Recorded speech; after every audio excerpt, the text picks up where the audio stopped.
వేదిక పైన ఉన్న పెద్దలు, మన ప్రియతమ నాయకులు, పార్టీ పొలిట్ బ్యూరో సభ్యులు కామ్రేడ్ బివి రాఘవులు గారు, జిల్లా పార్టీ కార్యదర్శి కామ్రేడ్ నున్న నాగేశ్వరరావు గారు, పార్టీ రాష్ట్ర జిల్లా నాయకత్వం, పట్టణ పుర ప్రముఖులు, ఈ కార్యక్రమంలో పాల్గొంటున్న సోదరి సోదరులు, కామ్రేడ్ శ్రీకాంత్ బంధుమిత్రులు, కుటుంబ సభ్యులు అందరికీ ముందుగా నమస్కారం. 2025 ఏప్రిల్ 6వ తేదీ మా జీవితంలోనే అత్యంత విషాదకరమైనటువంటి రోజు.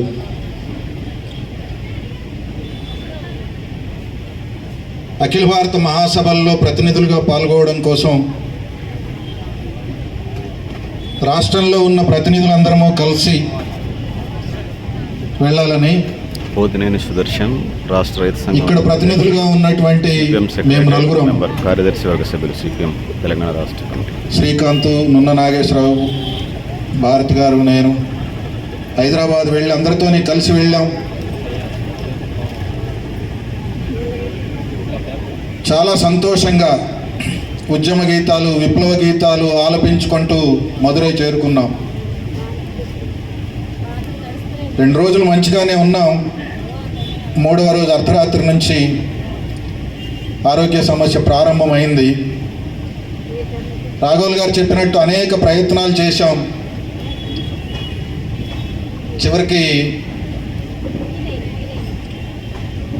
చివరి మాటలు మాట్లాడింది మాతోనే.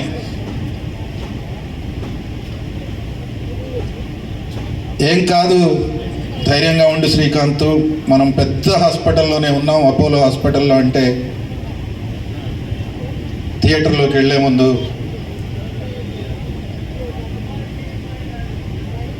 నేను ధైర్యంగానే ఉన్నానన్నా, మీరు ధైర్యంగా ఉండండి అని చెప్పాడు.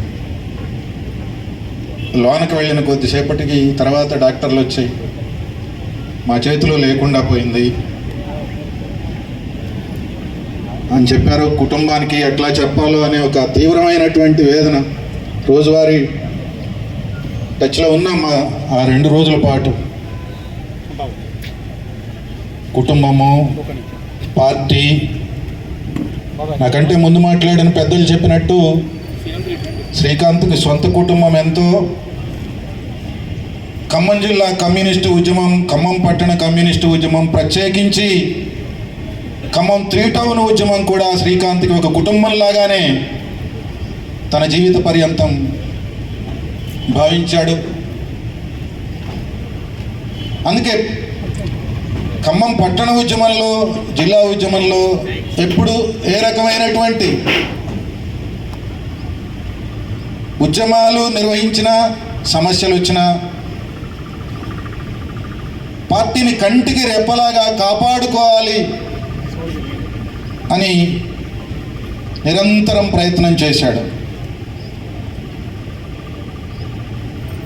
ఒక్క మాటలో చెప్పాలి అంటే ఇవాళ ఖమ్మం 3 టౌన్ లాగా కార్పొరేట్ సంస్థల దాడిని, ప్రభుత్వ దాడిని ఎదుర్కొని ఈ 3 టౌన్ వ్యాపారాలని, ఈ 3 టౌన్ మార్కెట్ని, ఈ 3 టౌన్ కార్మిక వర్గాన్ని కాపాడినటువంటి నాయకుడు ఎర్రా శ్రీకాంత్.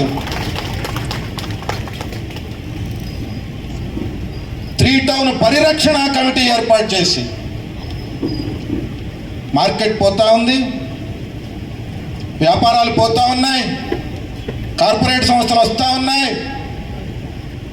వస్త్ర వ్యాపారంలో అవే 3 టౌన్లో ఉండే, గాంధీ చౌక్లో ఉండే బంగారపు కొట్లు తరతరాలుగా నమ్మకానికి మారు పేరుగా.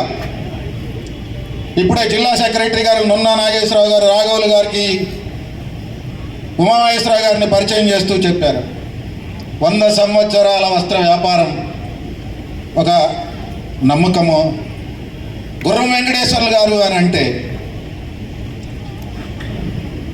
ఎప్పుడో మాది బోనకల్ మండలం, అక్కడి నుంచి కూడా గుర్రం వెంకటేశ్వర్లు గారు కొట్టుకుపోతామని చెప్పేసి వచ్చేవాళ్ళు మా చిన్నతనంలో. అట్లాంటిది ఇవాళ బంగారం వ్యాపారంలో జోయా లుక్కాసులు వచ్చేసినాయి. వాడు బోడిగుండు పెట్టుకొని వస్తాడు, లలితా జ్యువెలరీ వచ్చేసినాయి, సిఎంఆర్లు వచ్చినాయి, ఆఎంఆర్లు వచ్చినాయి, ఈఎంఆర్లు వచ్చినాయి, వస్త్ర వ్యాపారంలోకి రకరకాల ఇది వచ్చేసినాయి. దీన్ని కాపాడుకోవాలి, ఈ మార్కెట్ కూడా పోతే ఏముంటుంది అని తపన పడి 3 టౌన్ పరిరక్షణ కమిటీ అని చెప్పేసి దాన్ని ఏర్పాటు చేసి తాను పాదయాత్ర చేసి కేసులు ఎదుర్కొని ఉద్యమం చేస్తూ ఉంటే కరపత్రం వేసి ఈ ప్రభుత్వం ఇందులో దోషిగా ఉంటా ఉంది, మార్కెట్ని తరలిస్తూ ఉంది, వ్యాపారాలు తరలిపోతూ ఉన్నాయి, 3 టౌన్ అభివృద్ధికి దూరం అవుతూ ఉంది, 3 టౌన్ గురించి పట్టించుకోవడం లేదు అని చెప్పేసి అంటే కేసు పెట్టారు. బీఆర్ఎస్ ప్రభుత్వంలో పాలకులుగా ఉన్నటువంటి వాళ్ళు దానికి వ్యతిరేకంగా ఉద్యమం చేయాల్సి వచ్చింది, ఇక్కడ ఉన్నటువంటి ఉద్యమం.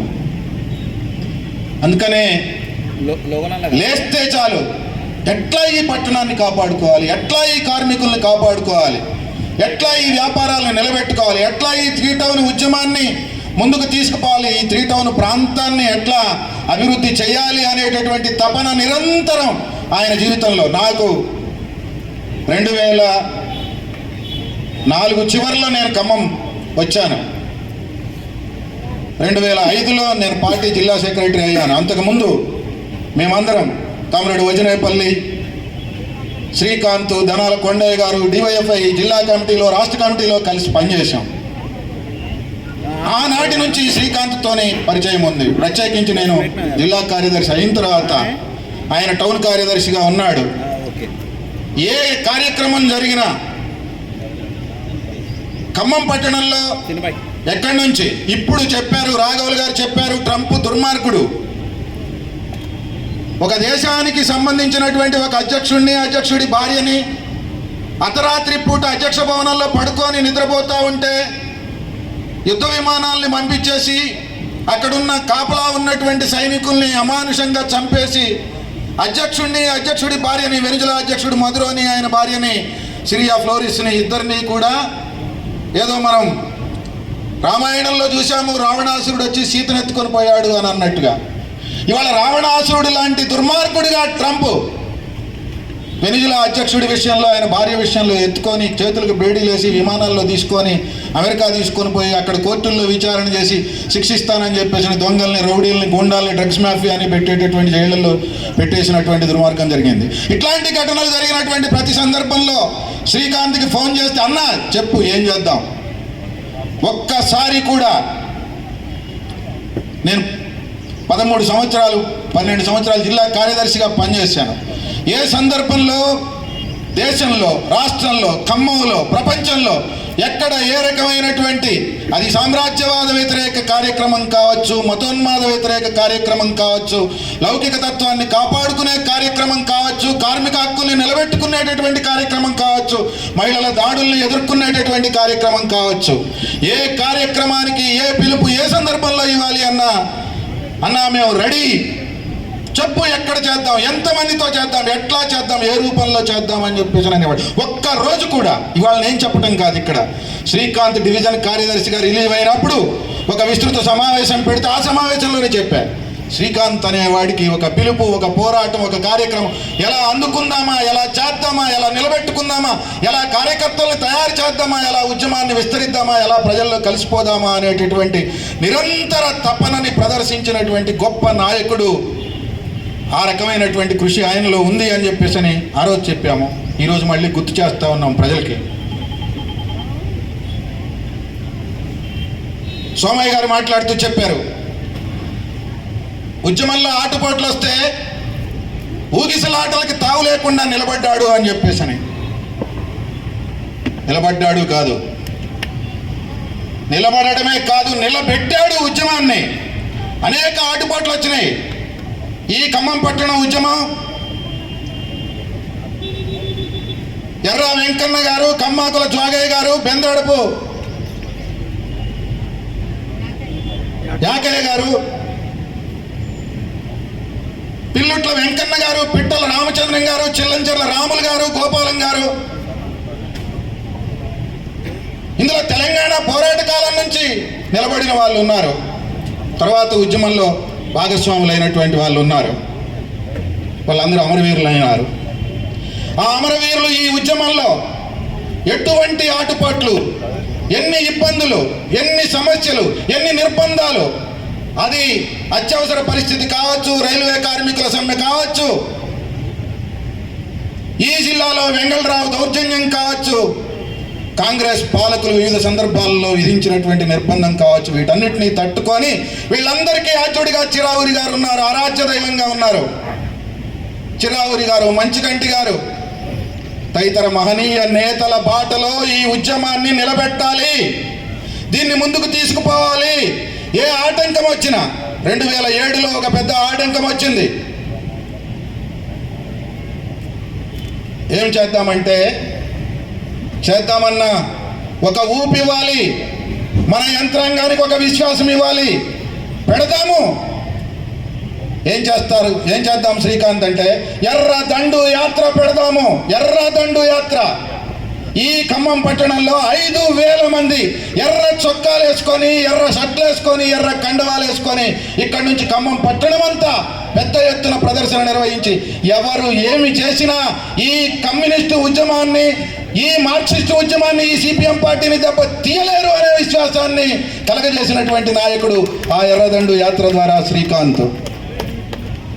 ఇవాళ మనం చూస్తున్నాం, 1000-1500 గుడిసెల అర్ధరాత్రి పూట దాడి చేసి రౌడీలు, గూండాలు, మాఫియా గ్యాంగులు కనుక ఎట్లయితే దాడి చేస్తారో దాడి చేసి ఇళ్లలో నుంచి సామాన్ తీసుకొచ్చి వ్యాన్లలో వేసి బుల్డోజర్లు పెట్టి కొట్టేశారు. రాహుల్ గాంధీ అంటాడు బుల్డోజర్ పాలన వద్దు అని చెప్పేసి అని, రేవంత్ రెడ్డి చెప్తాడు అది బుల్డోజర్ పాలన, వాళ్ళు బుల్డోజర్లతో ఇచ్చేస్తున్నారని. అక్కడ రేవంత్ రెడ్డి, ఇక్కడ ఉన్నటువంటి మంత్రులు తుమ్మల నాగేశ్వరరావు, పొంగులేటి శ్రీనివాసరెడ్డి, మల్లు భట్టి విక్రమార్క, మీరు చేస్తున్న పాలన ఏంటి? ఎందుకు పేదల ఇళ్లని కూలుస్తారు? ఒక రోజు కాదు, ఒక నెల కాదు, ఒక సంవత్సరం కాదు, 10 సంవత్సరాల నుంచి గుడిసెలు వేసుకొని నివాసం ఉంటా ఉంటే ఇప్పుడు దాకా మీ కళ్ళు ఎక్కడికి పోయినాయి? అది నిజంగానే మీరు తీసుకోవాల్సిన భూమి అయితే లక్షల రూపాయలు పెట్టుకొని కాయ కష్టం చేసి ఇల్లు కట్టుకొని ఉంటే అర్ధరాత్రి పూట దాడి చేసి పోవడానికి ఈ ప్రభుత్వానికి సిగ్గులేదా అని చెప్పేసి ప్రశ్నిస్తా ఉన్నాం. ఎందుకు చేస్తారు దాడి?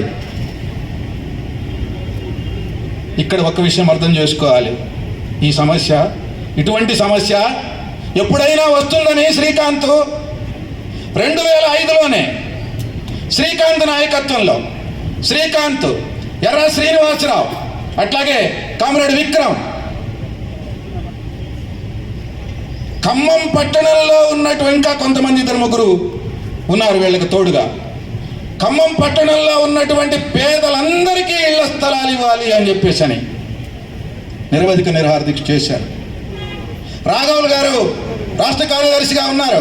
హైదరాబాద్లో సుందరయ్య పార్క్ దగ్గర రాజశేఖర రెడ్డి ప్రభుత్వం అన్నాడు, ముఖ్యమైన జిల్లాలన్నిటి నుంచి రావాలి అని చెప్పేసి కబురు చేశారు. ఇక్కడ పార్టీ నిరవధిక నిరాహారదీక్ష కోసం నన్ను దీక్ష చేసే దాంట్లో ఒక టీము మెంబర్గా అక్కడికి పంపించింది.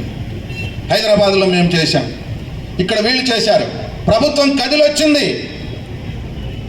8 రోజులు 9 రోజులు అన్నం తినకుండా కూర్చొని పేదలకు ఇళ్ల స్థలాలు ఇస్తారా లేదా అంటే ప్రభుత్వం కదిలొచ్చింది. ఖమ్మం పట్టణంలో ఉన్నటువంటి ఇళ్ళు లేని, ఇళ్ల స్థలాలు లేని పేదవాళ్ళు ఎవరని చెప్పేసి సర్వే నిర్వహించి 6,670 మందిని గుర్తించి వీళ్ళకి లేవు అని చెప్పేసి ఆనాడు తయారు చేసి వీళ్ళకి ఇస్తాము అని చెప్పి ఇవ్వకపోతే శ్రీకాంత్ నాయకుడిగా ఉన్నప్పుడే, పట్టణ కార్యదర్శిగా ఉన్నప్పుడే, ఇప్పుడు నేను చెప్పినటువంటి టీం అంతా సభ్యులుగా ఉన్నప్పుడే కలెక్టరేట్ ముట్టడులు, ఆర్టీఓ కార్యాలయం ముట్టడులు, కేసులు, తీవ్రమైనటువంటి కేసులు.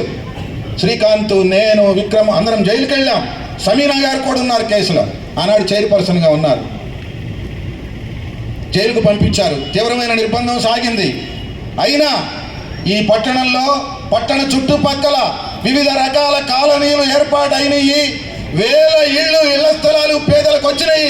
అది రాజీవ్ స్వగృహానా, పువ్వాడ ఉదయనగర్ కాలనీయా, లేకపోతే ఇంకొకటే? ప్రభుత్వం వాళ్ళకి అవకాశం ఉంది కాబట్టి వేరు వేరు పేర్లు పెట్టొచ్చు, కానీ వాళ్ళకి ఇళ్ళు వచ్చినాయి అని అంటే అది ఖమ్మం పట్టణంలో సిపిఎం పార్టీ నిర్వహించినటువంటి పోరాటము, నిరాహారదీక్ష, ముట్టడులు, వీటి ఫలితం తప్ప మరొకటి కాదు. దానికి నాయకత్వం వహించిన ఎర్ర శ్రీకాంత్ పోరాట ఫలితం తప్ప మరొకటి కాదు అని చెప్పేసి అనేది మీ దృష్టికి తీసుకొని వస్తా ఉన్నాం. అందుకనే మనం కామ్రేడ్ శ్రీకాంత్ ఏ నాడు ఒక్క రోజు కూడా విశ్రాంతి తీసుకొని ఎరగడు, ఒళ్ళు దాచుకొని ఎరగడు. నిరంతరం ఆకయ్య గారు 3 టౌన్ సెక్రటరీగా ఉండి ఒక సందర్భంలో రివ్యూ చేసేటప్పుడు చెప్పాడు, ఉన్నాడు ఏకన్నా వేదిక మీద సెక్రటరీగా ఉన్నాడు. నాకు వీడిని చూస్తేనే భయం పడుతుందండి, బీపీ వస్తుంది. ఏంటన్నా ఏకన్నా అంటే, ఒక్క రోజు కాదు, ఒక్క పూట కాదు, ఈ పూట ఒక కార్యక్రమం అంటాడు, సాయంత్రం ఇంకొక కార్యక్రమం అంటాడు, రేపు ఇంకొక కార్యక్రమం అంటాడు అని సరదాగా నవ్వుకుంటూ ప్రజల కోసం అలా నిరంతరం తపన పడేవాడు. ఉద్యమాన్ని కాపాడుకోవడానికి, నిలబెట్టుకోవడానికి, విస్తరించడానికి, ప్రత్యేకించి కార్మిక వర్గం, పేద వర్గం, అది మార్కెట్లో ఉన్న దడవాయి కార్మికుల, అమాలీల, కిరాణా జాగీర్ మర్చెంట్ల, ఎఫ్సిఐ కార్మికుల, ఎవరన్నా కానీ కార్మిక వర్గం గుమస్తాల, వీళ్ళందరి సమస్యల గురించి నిరంతరం ఆలోచించి, మధ్యతరగతి ప్రజల సమస్యలు నిరంతరం ఆలోచించి పనిచేసినటువంటి ఒక గొప్ప కృషివలుడు ఎర్రా శ్రీకాంత్. ఆయన లేకపోవడం మనందరికీ అత్యంత ఆత్మీయుణ్ణి, మనందరిలో ఒక భాగస్వామిగా, కుటుంబ సభ్యుడిగా కలిసి మెలిసి పనిచేసి తిరిగి ఆయన లేడు అనేటటువంటిది ఇప్పటికీ జీర్ణం కానటువంటి ఒక అంశంగా ఉంది. అటువంటి కామ్రేడ్ని కోల్పోవడం తీరనటువంటి లోటు అయినప్పటికీ ఆయన చూపించిన ఉద్యమ బాటలో ముందుకు సాగి సరైన పద్ధతుల్లో కృషి చేయడమే కామ్రేడ్ శ్రీకాంత్ మనందరి నుంచి కోరుకున్నది అని చెప్పేసి మీ అందరికీ విజ్ఞప్తి చేస్తూ, కామ్రేడ్ శ్రీకాంత్కి విప్లవ జోహార్లు అర్పిస్తూ వారి కుటుంబానికి ఏం చెప్పాలో ఆనాడు తెలవలేదు. సోదరి సుకన్య బాధ, కుటుంబము బాధ నుంచి దూరం అయ్యి అత్యంత విషాదకరమైన దీన్ని మనకు కలిగించిన ఆయన మాత్రం చరిత్రలో నిలిచిపోతాడు. బోస్ సెంటర్తో పాటు చరిత్రలో భవిష్యత్తులో ఇది బోసు శ్రీకాంత్ సెంటర్గా కూడా ఉంటుంది అని చెప్పేసి తెలియజేస్తూ శ్రీకాంత్కి మరొకసారి నివాళులు అర్పిస్తూ జోహార్ కామ్రేడ్ ఎర్రా శ్రీకాంత్.